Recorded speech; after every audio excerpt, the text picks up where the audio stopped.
Hello বন্ধুরা, কেমন আছো সবাই? আশা করছি সবাই খুব ভালো আছো। তো দেখতেই পাচ্ছ এর মধ্যে কিছু ফাইটার মাছ দেখতে পাচ্ছ। এগুলো হচ্ছে ফিমেল ফাইটার। অনেক ছোটো এনেছিলাম, কালারগুলো অনেক সুন্দর হয়ে গেছে এখন। এতটা বড় ছিল না, আগে অনেক ছোট ছিল। তো এর মধ্যে যেগুলো আমি ফাইটার মাছগুলোকে রেখেছি, এটা হচ্ছে অ্যাকচুয়ালি গাপি মাছের ট্যাঙ্ক। তো তার মধ্যে আমি ফাইটার মাছগুলোকে আস্তে আস্তে বড় করছি, কারণ এদের সাথে দেখলাম খুব ভালোভাবে আছে। তো যখন অ্যাকোরিয়ামে ছিল তখন মারা যাচ্ছিলো, এই কারণে এদেরকে এর সাথে রেখে দিয়েছি। দেখো খাবারও খাচ্ছে সবাই একসাথে।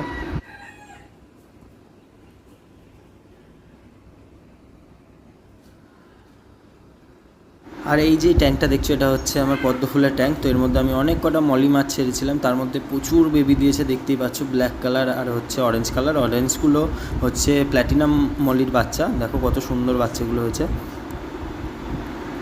তো অনেক বাচ্চা দিয়েছে, মুনটেলেও বাচ্চা দিয়েছে দেখলাম। তো সবাই ভালো থেকো, সুস্থ থেকো। দেখা হচ্ছে পরে অন্য কোনো ভিডিওতে। টাটা বন্ধুরা।